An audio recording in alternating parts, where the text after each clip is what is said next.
Hello, everybody. Good morning, good afternoon, good evening. My name is Karius. Thank you so much for joining another live talk today.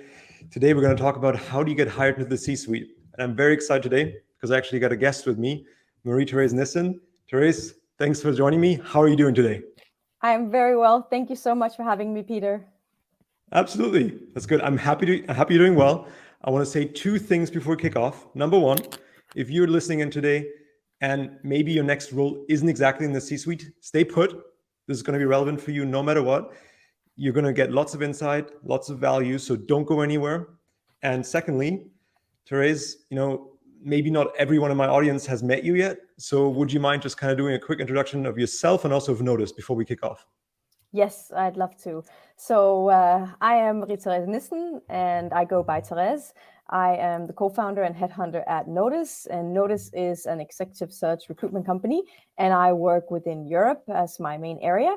And we really focus on tech and on fintech, startup, scale-up as the market.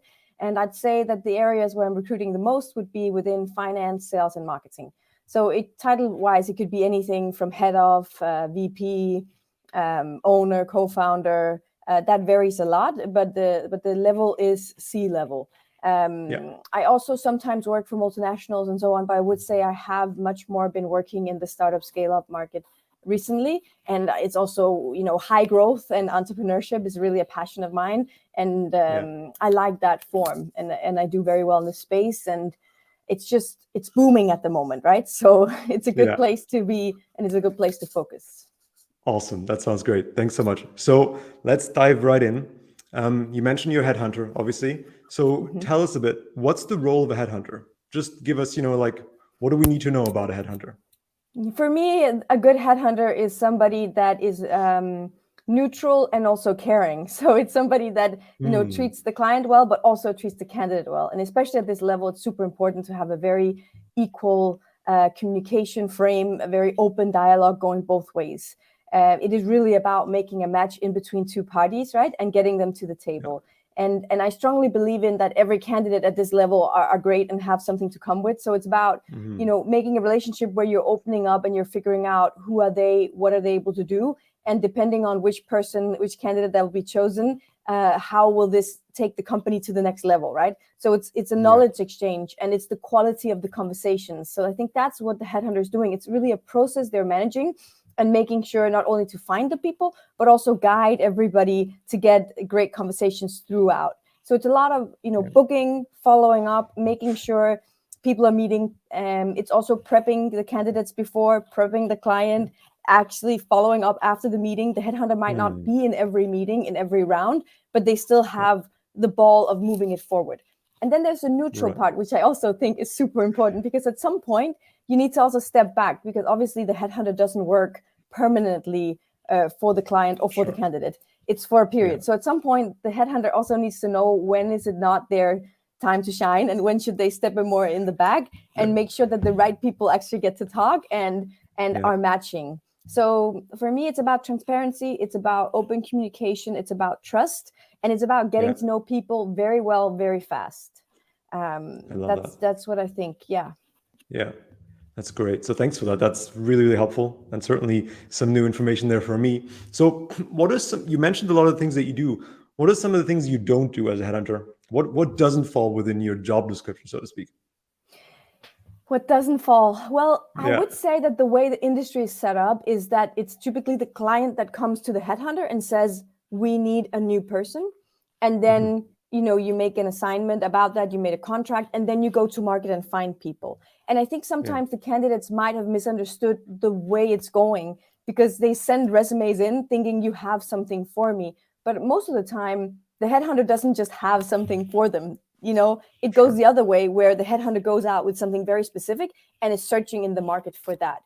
What I do think that, is relevant is the networking and staying on top and knowing which people do what and which area are they working in, which regions, which cities, which level, and also which kind of companies. That's what's relevant to know. But I think that there's a misunderstanding of thinking that headhunters are just there to give you a job, because they're really not. They're really not. Unfortunately, it's not the way it works. And every time there's a crisis or a downside in the media, then everybody comes and goes, I want a job, and that's fine. But the headhunters don't work in that direction, right? So it's very difficult to help people. And also because headhunters specialize within areas and sectors, right? So if you come and say you're a developer and you send me a resume, I'm not really going to be able to do much for you except maybe point you in the direction of the right kind of headhunter or right kind of job site where you find the jobs. So I think that's a big misunderstanding. Yeah. So it's important for the person, like if we think about the candidate for a second, it's important for them to understand who to actually want to network with long term as well. So I actually have a view of, if my next role, not tomorrow, but my next role at some point in time, I actually want to talk to Therese, I want to talk to these other 2-3 people because they actually are operating in the space that I want to operate in and at the level I want to operate in. So that's important to know. Cool. That's sometimes helpful. People change, then they don't want to stay in the same area or same country. Then they need another headhunter in another area for it. So it's not a fix it all model. Yeah, absolutely. That makes sense. Cool. So let's talk about the candidate a bit. So what's the candidate's role? Maybe let's focus on the hiring process itself. So let's say, you have a job or you have a role rather, and that would be a fit for certain people. What's the role of the candidate in that process? I see 2 things that are highly important that I want to highlight and talk about today. We have to obviously prioritize our time. One thing is the resume and the LinkedIn profile, and the other thing is stakeholder management. So those are the 2 that I want to highlight, that I see are super important for getting a great process and also in the end getting the job. So it's important to have a resume and a LinkedIn profile that's forward thinking. Now, when people are senior, they've maybe worked 10 plus years, 15 years, 20 years. There's no way that you can have everything you've done on LinkedIn or in your resume. What's important is to have the stuff on that represents what you want to do in the future. So it has to be not only a backwards picture of what you have done, but it also needs to show that you want to do more of something. Sometimes candidates come to a certain level in their career and they don't want more leadership. They'd rather, have more ownership of an area. But then you have to write that. If you've previously only had leadership jobs, I can't guess that you want to pivot right now. On the other hand, a person can have worked on projects and been very senior in that, but always dreamt of getting into people and always dreamt of getting into a leadership position. And I'm not able to guess. You want to now leave project and you want to get into, having a team. So that information is very important. And I think that a lot of candidates would actually have a much better experience with their resume and also with their whole job search if they hack that and if they were focusing on making sure to represent where they want to go from now and the next 5 years forward. Yeah, sure. So have the information available that is obviously relevant and helps people to understand what you've done, but equally say what it is you want to do going forward and not just talk about what you've done in the past. Okay, that's really helpful.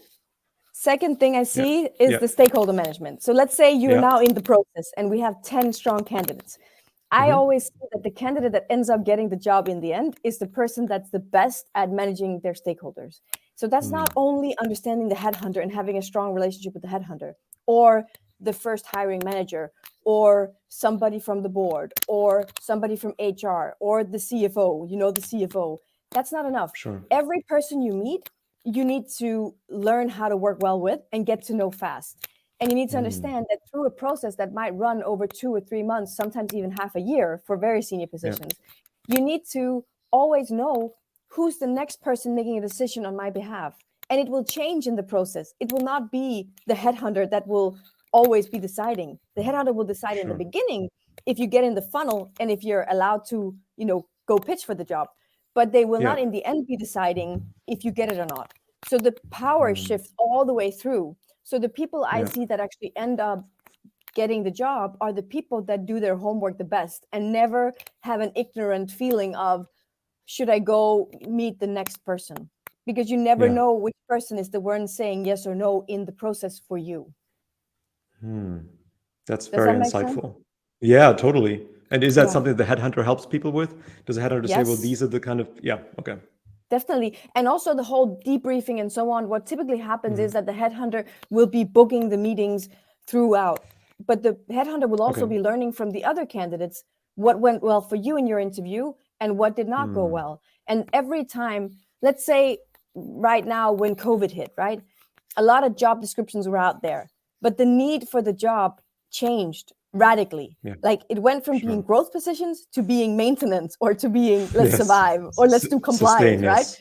Exactly. So a CFO position, for example, could change very much in March 2020. And if the candidate is not following up with the headhunter and debriefing and learning, well, we've actually changed scope, like the JD's almost been changed, then they're not going to do well for the next interview. So a lot can happen in a week, in 14 days. And that's something, or big things happen in the organization that then are announced. And if they're not getting that debrief, they won't know. So the whole, it's a transfer of information. And it's also sometimes the headhunter does get asked after potentially, let's say there's 5 people left in the round, and they're going for like the last 2 or 3 rounds now. Somebody might call up the headhunter and say, hi, what's your opinion? What was their feedback after the last time? Which one would want this? Which one would be best at that? So therefore, having a close communication all the way through is super important. Other times, obviously, the headhunter does not get approached with that call, then they do it internally, but you never know who will they do it with. So only debriefing one is not enough. Yeah. Okay. So it's not enough anymore to just go to the interview and be the best there. You have to also manage the entire process around, which is before and after for each interview. Yes. And you need to be coachable. You need to, want to learn more, be hungry, and want to get all the best tips. And also get the hard feedback. Sometimes I've actually seen that also, especially with young candidates, or younger candidates, not young candidates, but younger candidates stepping up to become a leader. They might be up against a field of very senior leaders, and they're the newbie, right? And then I say, well, they have this fear about your profile. They have these people that are plug and play, but they can see that there's more hunger and growth in you. But you need to work on this to be able to make it better for the next one. Are you able to talk about this in your profile? If the candidate doesn't get that feedback and doesn't allow me to give them that feedback, they won't go in and do the next interview better. So it's a very close relationship. And for me, a good headhunter is both playing open towards the client, but also towards the candidate. And there are open lines and transparent communication all the way through. Yeah, that's amazing. Perfect. Wow. That's very, very insightful. Okay, so let's talk about how to sell yourself and how to sell yourself authentically. So let's talk first about how does the person sell themselves well to you in the first instance, before we even talk about how they sell themselves to the potential employer. I would actually just like them to be honest and be who they are, because at some point it will show. So if you are presenting yourself in a way you are not, or it's not the best version of you, then later on, 4 months down the line, somebody's going to be disappointed. Either it's you or it's the person that hired you, right? So I would tell the best thing you can do is be honest and say, this is who I am. These are my values. If you choose me, you're going to get this kind of leader. And this is what I'm really great at. On the other hand, this is where I have a few things to learn and my weaknesses. And this is where I need some support. And this is where I need some growth. And I think that's what shows real leadership, because nobody has everything, like everybody. But it's also important to be honest when you get to leadership positions that you can learn something. Like if you are plug and play and there's no growth for you, most of the time the candidates, the great ones, don't take the job, right? So it's actually good that there's an area where you're not the best, but that you have the interest of learning it. On the other hand, if people are asking you to do something and it's against your skill, it's against your values. It could be the travel amount. It could be not being home with your family. It could be so many different things that are showstopper. It could be the actual transport, daily driving. It's better just to say up front, there's no way I'm doing 2 hours in a car every day to get to work and to get home. It's not my style. I want to work from home. Like, right now, there are a lot of countries in Europe that are already super good at working from home and digital. And there are some that are learning how to adapt into it. I think that conversation is so important at the moment, that people say, I miss the office. I want to get back into the office, or I'm so happy. I've now, tried to be home, tried to be more with my family. I want to stay like this. So I think that debate is super relevant. For example, it's just a current one, but honesty. Absolutely. Yeah. Transparency, authenticity is so important. I love the fact that you mentioned self-awareness. I mean, I think that, that kind of transcends the job search, right? It's just, if you're self-aware, you're going to just do better because you know what your strengths are and you know what your weaknesses are. So talk to us a bit more about how do you sell yourself toward, in a job interview though, or in the different rounds that you have? What are the things that are important to know about that process? I think that a quality check question is always in the end of the interview, is to ask, is there anything else you'd like to talk about today? Is there anything else you have of worries about my profile? Because a lot of the time they will be honest and they'll say, by the way, yeah, we're actually thinking a little bit about this. How will you tackle this? So making sure to get that candid conversation. And I say, talk about the pink elephant, like talk about all the stuff in the meeting. Yeah. Like, don't just go and have a nice meeting where you feel like you're winning the meeting. That's not what recruitment and about, it's not about that. It's about having relevant conversations, having deep conversations, having honest conversations, and also showing up. I like when candidates going into work mode. So I always tell my candidates, if you're able to go be a consultant today and say, you know what, I wouldn't do it like that. I'd do it this way. Like, if I had the job, this is what I would be doing. Because it's much easier to actually qualify in or out if that aligns with the values of the company, or if they're able to add something new that you hadn't even thought about, if you get the best of the person. And most of the time, even senior people can get nervous during interviews, right?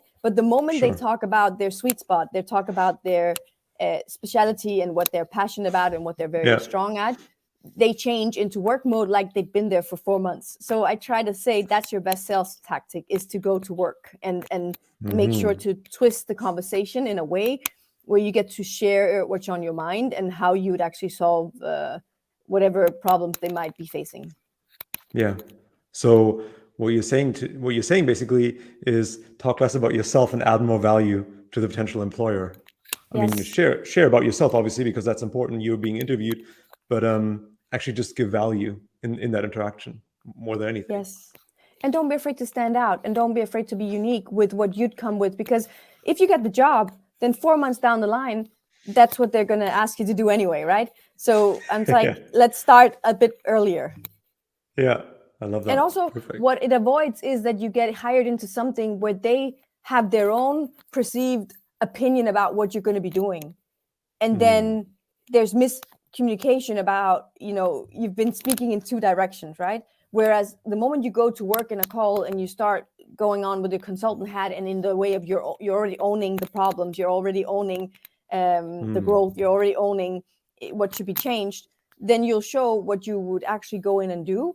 And then they also know what are they saying yes to. And the chances are that your ideas will be backed, or you'll be told, by the way, we found out you're too senior, or by the way, we found out that that's not the direction that the leadership want to go. So that's going to be a no. And then the person can say, oh, I'm so happy that you actually told me that, because I would never be happy half a year into it if you gave me a no on that, right? So that's why these conversations are so important. It's because it's better to know than to just win the job and then not want it. Yeah. So you're very much interested in both sides actually being happy long term, right? It's not, it's less about someone just filling a role. You actually want the client, the employer in your case, to actually have somebody they want to have working for them, and you want the candidate to be happy long term in that role, right? And if everyone's showing up authentically and actually being transparent about what they cannot do, what they would do if they were in the role, then there's a much better chance for that to happen. Yes, and a lot of senior candidates also feel that if they take a wrong job, that will mess up their resume and it will not be good for them, or they might say no to other things, other potential jobs, and that's also not good, right? So you shouldn't waste people's time. You should show up and be honest and talk about what can we actually do if we're going to work together long term. What can we do together? How can we move this company forward? So that's what I'd like the focus to be on. Yeah. Okay. And is that something that you found potential employers really value? Someone coming in and just giving value, Yeah. Okay. Yes, that's great. They do. Perfect. They do. So I've asked you a lot of questions now, Therese, and it's been very, very insightful. What's the one thing I should have asked you that I didn't ask? What's the one thing you think people should know about how to get hired to the C-suite that I maybe didn't touch on? I also think it's a lot about having responsibility, right? That's one of the things you and I talked about. You have to show up for yourself. And when you're in a recruitment process, you need to take the time to be in it. It's not the headhunters meeting. It's not Yeah. it's your meeting, right? So I'd Yeah. like all the candidates to really know that, if the headhunter's asking for more information, then write that case, do that, but show up, book yourself, set time off to it, be in it. Don't just do it, with your left hand. And in the end, I'm not getting a new job. I already have a job. I have my own company and I'm doing this, right? So the one that needs to have the most motivation, even though I have a lot of energy and I love helping, it has to come internally from the candidate. And that's so important, because the moment you give the responsibility back to the person, they're able to do something about it. If the responsibility is too much on me, I might not have the power to actually play their cards right.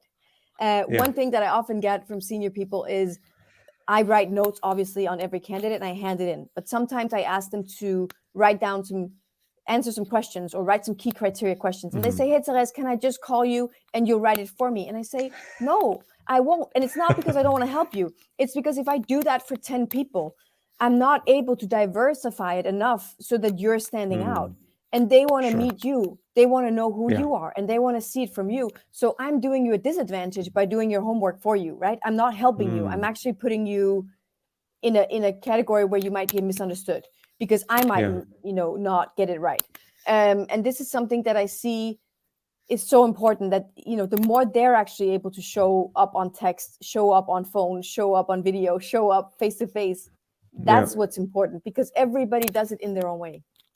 Yeah, absolutely. So you want to give people the chance to actually say it in their own words, even if it might be something they're not used to, actually taking notes or writing stuff down. But in that moment, it's better if they say it in their own words, and actually that's more authentic, right? Long term. Yes. Awesome. And it doesn't matter whether it's the LinkedIn profile or it's the resume or it's the key criteria questions or a case they have to fill out. It has to come from them. It cannot come from the headhunter or from the headhunter office, because it will not, in the end, be their help. And I sometimes see those generic resumes that are made paid, where people feel they're too busy to make it themselves, so they get a company to make it for them. But it's never as good as the person that sat down and thought about it and looked at the JD and wrote it in and made sure to pick out the things they actually believe in and like. Awesome. Okay, that's great. So basically, first of all, thank you again very much, Therese. I appreciate your time today. I appreciate all the insights you've provided. So like I said at the beginning, I feel this is really transferable for, getting hired into any position, but specifically, obviously, the level that we've been talking about. So know what the person's role is that you're dealing with, whether it's an internal recruiter, whether it's an external recruiter, whether it's a headhunter, whatever that is. Understand their role and understand the stakeholders in the process, right? Yes. If that's one person or if it's 5 people or 10 people, doesn't matter. Just know who they are and get some sort of line of communication going with those people, right? Yes. Take and responsibility. Sorry, go ahead. And understand at every stage in the process, a different stakeholder will be powerful and it will change. In the beginning, it might be the headhunter, then there might be the talent acquisition manager or HR director, then it might be the hiring manager, then it might be the CFO, then it might be the CEO, and then it ends up being a board member or a chairman, right? So if you're only pleasing one person, you're not mapping out the others. And that's why I'm saying you need to understand at every step in the process what's going on and who is it that needs to like you. If there are just 2 or 3 people that don't like you in this process and don't think you're the best fit, you'll not get the job. Like, you need to win everybody. That's a good insight. Yeah. I also love what you said at the beginning about the role of a headhunter, and that, you're not someone just dishing out jobs. You actually, you've got certain projects, and it may well be a fit for someone approaching at a time, but more often not probably isn't. And actually the responsibilities on the candidate to stay in touch with certain recruiters in their field so that they can keep abreast of what's going on in the field, and also just build some sort of connection with you, right? I think that's really important. That really came out for me also. Yes, the networking never stops, and also in between the jobs. Absolutely. Yes, cool. Well, thank you so much for your time today, Therese. I really, really appreciate it. I'm sure the audience has appreciated it as well. Thank you, everyone, for tuning in. Have a wonderful rest of your day, and I'll see you again soon on another live talk. Take care. Have a great rest of your day. Bye-bye. Thank you. Bye.